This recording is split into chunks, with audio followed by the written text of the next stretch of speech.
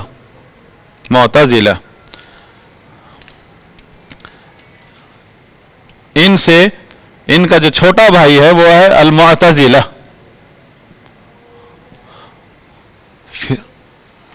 اب انہوں نے اپنی طرف سے ان کے اندر نرمی آئی، انہوں نے کہا نہیں اللہ کے نام تو مان لو، باقی صفات کو چھوڑو۔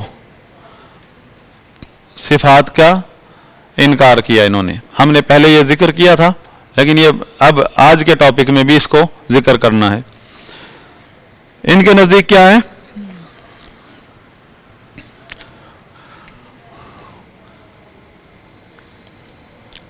ہم نے لکھا تھا نفی الصفات، نفی الصفات دون الاسماء، اسماء کے علاوہ، اسماء یعنی نام کے علاوہ تمام صفات کی نفی کرنا۔ ان کے نزدیک نفی الاسماء و صفات، سب اسماء و صفات کی نفی تھی۔ اللہ کی ذات پر بس یہ زور لگا رہے ہیں کہ ذات کو ثابت کرنے، اور ان کا پھر آگے چل کے ان کی زبان میں ہی جواب دیا امام ابن ابی العز حنفی رحمہ اللہ نے، ان کی بدعقیدگی کو ظاہر کیا ہے، اور ان کی ہی زبان میں، ان کی ہی لاجک میں جواب دیا اس کتاب میں۔ اب اس تک پہنچنے کے لیے ہمیں تھوڑا گراؤنڈ بنانا ہے، سمجھنے کے دماغ میں تھوڑی بیک گراؤنڈ ہونا چاہیے ہمارے پاس۔ تو یہ معتزلہ اس سے نکلے، یہ غالی ہیں، یہ عام طور پر جہمی، یہ بھی جہمی ہے، یہ غالی جہمی ہے اور یہ عام جہمی ہے۔ دو چیزیں نا توحید اسماء و صفات، انہوں نے مکمل انکار کیا، انہوں نے اسماء کا اثبات کیا اور صفات کا انکار کیا۔ اب ان دونوں کے مقابلے، اب یہ تو پتہ نہیں کہاں ہیں، غاروں میں بیٹھے ہیں، منظر عام پر یہ ہیں، منظر عام پر یہ ہیں یہ بھی، ان کی بھی اپنی جگہ، ان کے ہیڈ کوارٹر موجود ہے، ہر دور میں ان کے بڑے بڑے فلاسفی موجود ہیں.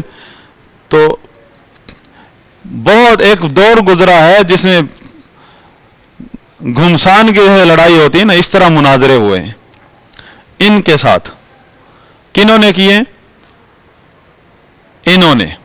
یہ جو ہے متکلمین، یہ بھی اہل بدعت، اہل بدعت نے کفر کا مقابلہ کیا، کفری عقائد کا. اب ان کو کوئی نہیں پوچھتا تھا، کسی کو نہیں پتا تھا ان کا کہ یہ کس وادی میں رہتے ہیں. تو جب ان کو جوش چڑھا مناظروں کا تو انہوں نے ان کو غاروں سے نکالا. اور اہل سنت کا منہج تھا کہ اہل بدعت کو منہ نہیں لگاؤ، کیونکہ اہل بدعت کے پاس کوئی سٹیج نہیں ہے. جب آپ ان کو منہ لگائیں گے تو آپ کے سٹیج سے اس کی دعوت جو ہے نا عوام الناس تک پہنچے گی، طالب علموں تک پہنچے گی. طالب علم گمراہ ہوں گے، کل کے وہ علماء بنیں گے. آج طالب علم یہ گمراہ ہوتا ہے، کل کا یہ شیخ الحدیث ہوگا، شیخ بنے گا، پھر ان کے شاگرد پھیل جائیں گے. اسی طرح ہوا.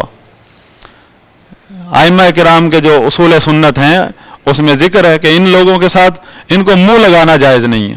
تو کس نے لگایا منہ؟ جو ہمارے اندر جو تحریکیں ہوتی ہیں، پھر وہ ان کا کام ہو، وہ اپنا ایک شعبہ کھول لیتے ہیں کہ دین کا دفاع کر رہے ہیں، ہم لبرلزم کے خلاف جہاد کر رہے ہیں. کوئی کہہ رہا ہے ہم جو حنفیت کے خلاف جہاد کر رہے ہیں. ہیرو بننے کے لیے عوام الناس میں ایک فیلڈ بنا لیتے ہیں. اور جو اس فیلڈ میں ہوتے ہیں ان کی کوئی اوقات نہیں ہوتی، نہ کوئی بیک گراؤنڈ، نہ کوئی بغل میں کتاب اور نکل آئے کہیں سے، نہ کوئی وہ عالم ہے، نہ ان کا کوئی مقام نہیں ہوتا. لیکن ایک وقت کے بعد پھر جو ہے نا لوگ دیکھتے رہتے ہیں کہ کتنے عرصے سے مناظرہ کرتا ہے. یہ تو سرمایہ اہل حدیث ہے، یہ تو ہمارا سرمایہ ہے. اس نے تو 20 سال ہو گئے، 30 سال ہو گئے مناظرے کرتے کرتے، اور وہ خود بھی بدعقیدگیاں پیدا کرتا رہتا ہے. یہ وہ لوگ متکلمین جو ہیں ہم میں سے،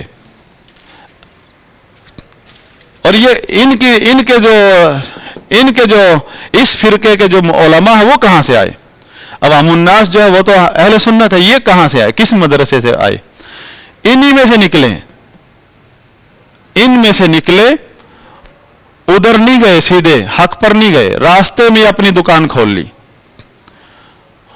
جس طرح ہمارے مسلک اہل حدیث میں کچھ نوجوان تھے، کالجوں میں پڑھتے تھے یا کہیں جہاد پر گئے تھے، وہاں وہ اخوان المسلمین کے پلیٹ فارم پر ساری زندگی گزاری. جب بوڑھے ہو گئے تو مسلک اہل حدیث کے نام پر جماعت بنا لی. بیک گراؤنڈ کیا ان کا؟ کہ کسی اہل حدیث عالم کی صحبت میں نہیں انہوں نے وقت گزارا. کالج لائف میں کسی اخوانی تنظیم کے کارکن تھے. آپ دیکھ لیں بڑے بڑے جو ہے نا، بڑے بڑے جو خطیب ہیں، بڑے بڑے تنظیموں کے پیچھے بیک گراؤنڈ کیا؟ کہیں اور سے سیکھ کر آئیں، ورک شاپ ان کی کہیں اور ہے. تو یہ لوگ متکلمین اس میں جو سر فہرست ہیں 2 شخص ہیں، ابو الحسن اشعری اور ماتریدی، ابو منصور ماتریدی. تو یہ دونوں معتزلی تھے. ان کو ایک شخص ملا جو نہ معتزلی تھا نہ سنی تھا، ابن کلاب.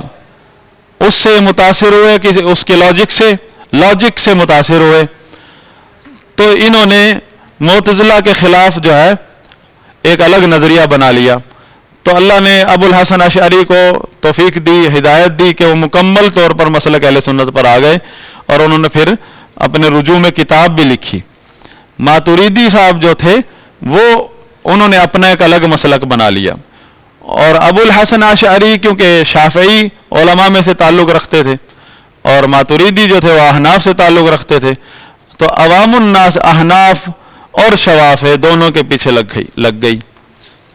آپ دیکھو اس مسلک پر سارے ائمہ ہیں، ائمہ اہل سنت، اور ان کے ماننے والے ائمہ احناف اس مسلک پر ہیں، ائمہ شوافع اس مسلک پر ہیں، ائمہ مالکی حنابلہ کا یہ مسلک ہے، چاروں اماموں کا بھی، اور ان کے جو بعد والے ائمہ کرام ہیں ان کا بھی یہ مسلک ہے.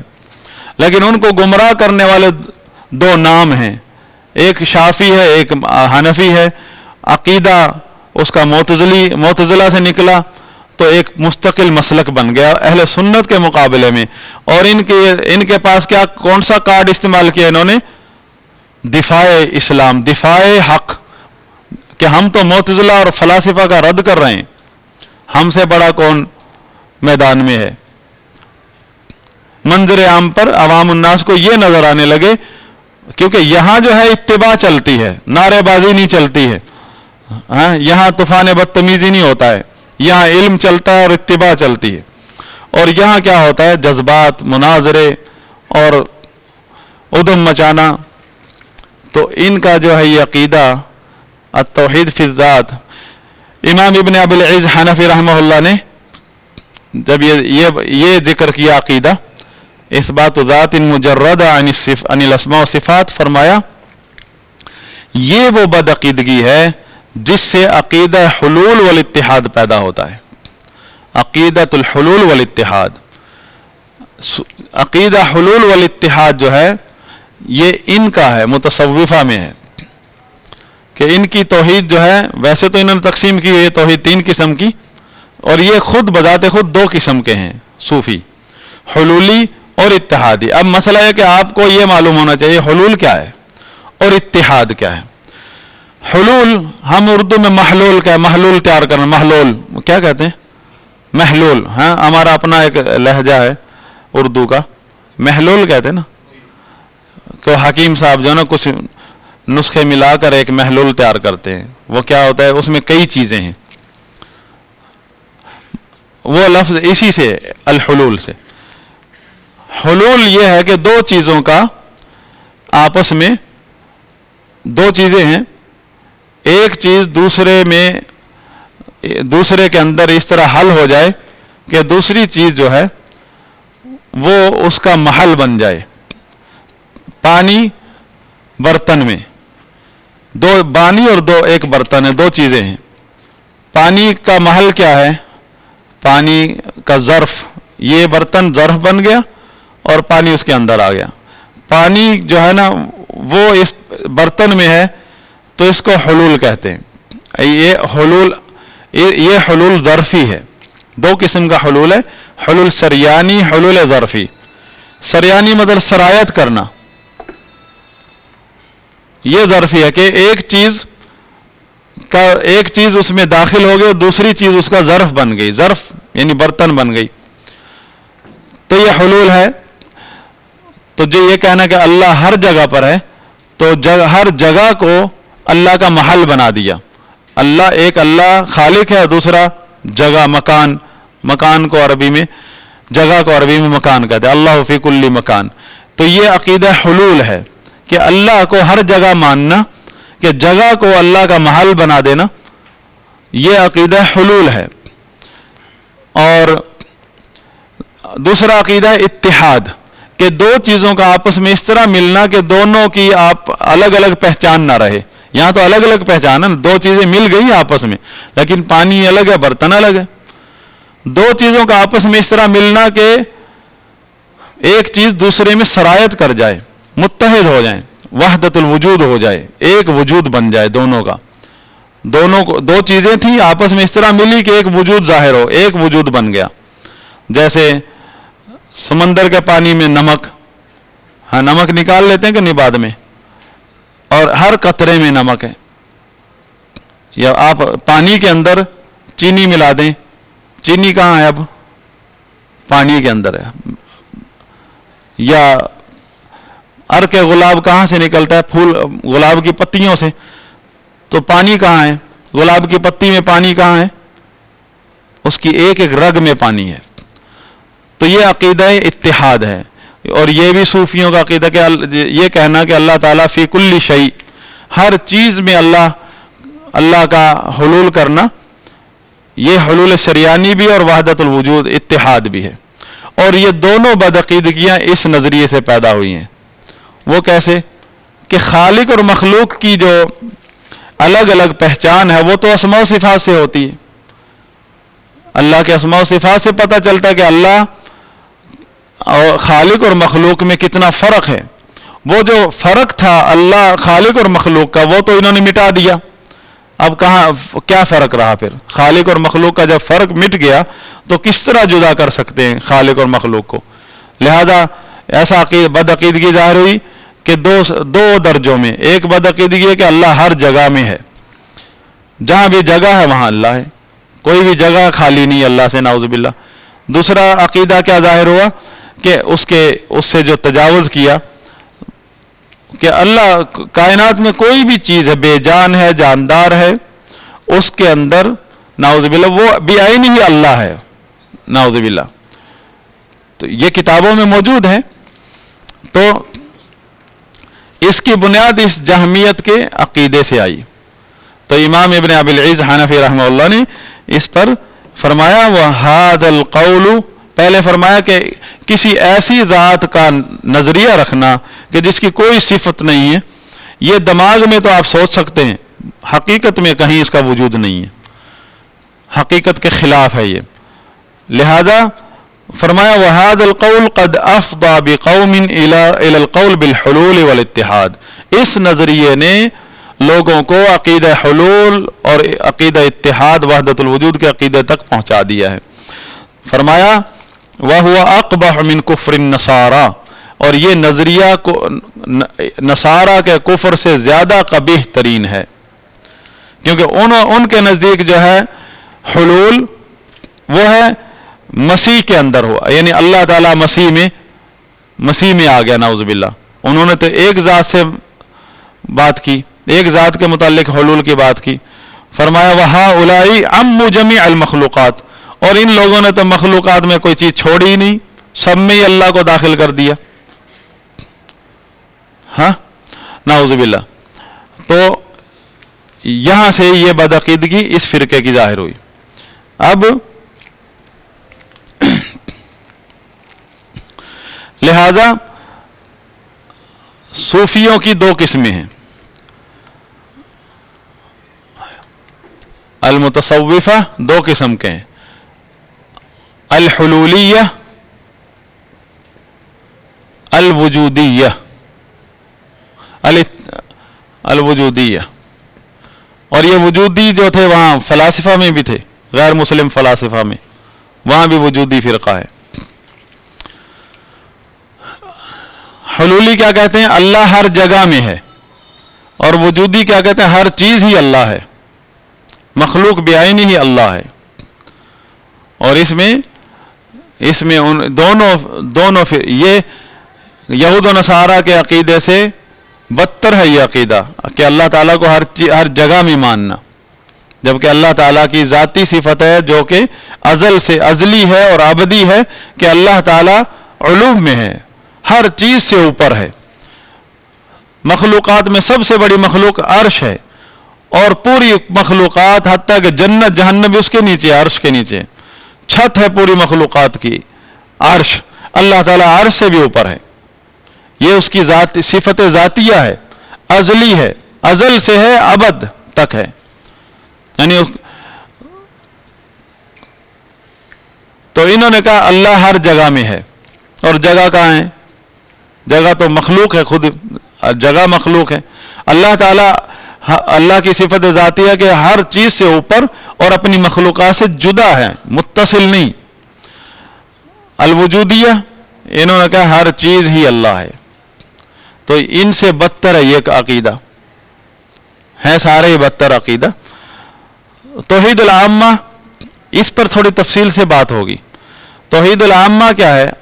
وہ کہتے ہیں یہ جو توحید لا الہ الا اللہ جو تم بیان کرتے ہو نا، جو قرآن میں کہ نہیں ہے کوئی معبود برحق سوا اللہ کے، اپنی عبادات کو اللہ کے لیے خالص کرنا، یہ جاہل مقلد عوام الناس کی تقلید، یہ توحید ہے جو تقلید ہے، محض جہالت سے، ایک ماحول سے انہوں نے تقلید کی بنا پر ہاں میں ہاں ملائی ہوئی ہے.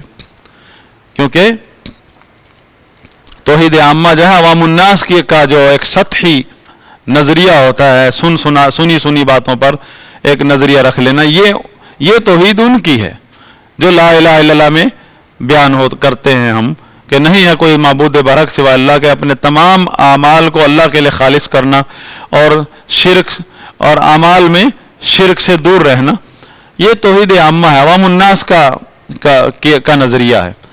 توحید خاصہ کیا ہے کہ جو ان کے صوفیہ کے طریقے پر چل کر جس کو کشف وغیرہ ہونے لگ جائیں، وہ خاص لوگوں میں شامل ہو گیا۔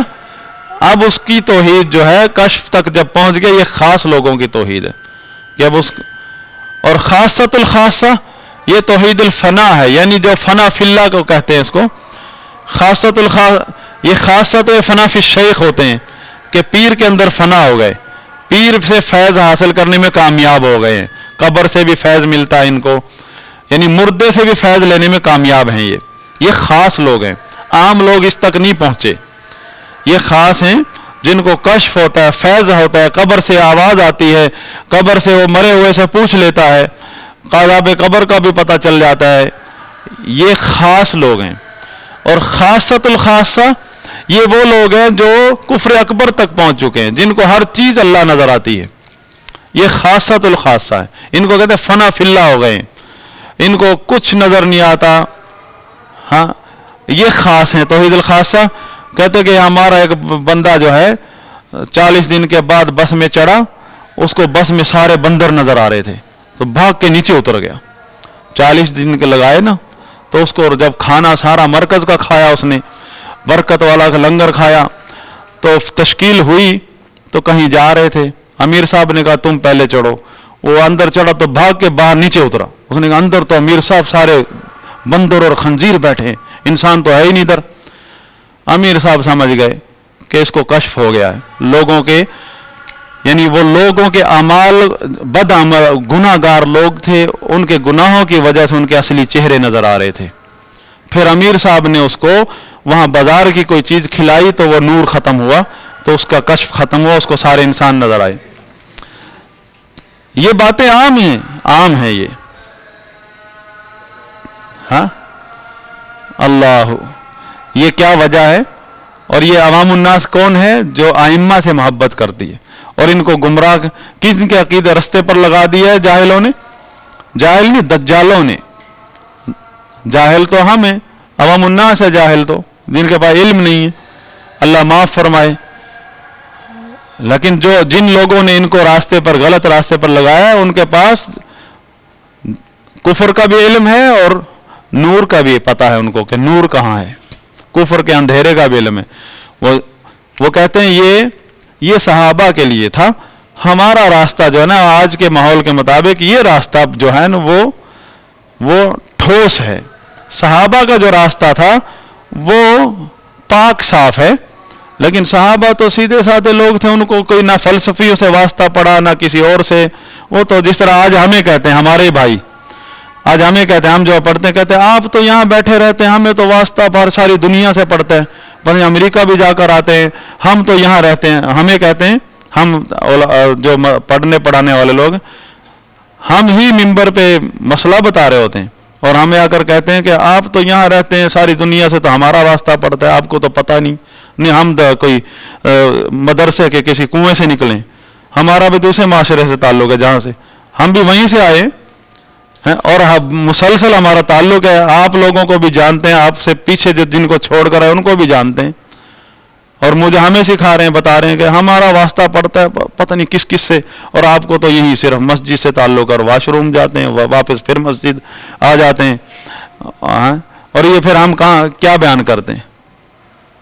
یہی ان کا حال ہے۔ ان سب فرقوں نے یہی بات کہی صحابہ کے بارے میں، انہوں نے کچھ نہیں برا بھلا، اکثر نے برا بھلا نہیں کہا، انہوں نے برا بھلا کہا ہے صحابہ کو، باقی اکثر نے کہا صحابہ برحق ہیں، صحابہ صحیح پاک صاف پاک لوگ ہیں، ان کا عقیدہ بھی پاک ہے، لیکن ہم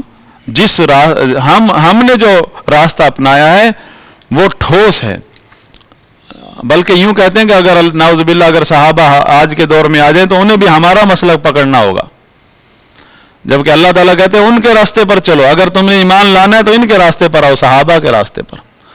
بہرحال اب آپ کو جو ہے اس کے بارے میں جاننے کی بہت زیادہ ضرورت ہے، اشد ضرورت ہے متکلم، کیونکہ یہی اب اس وقت اہل سنت کے نام پر امت کو گمراہ کر رہا ہے یہ فرقہ، اور ہمارے ہاں تو یہ بھی موجود ہیں،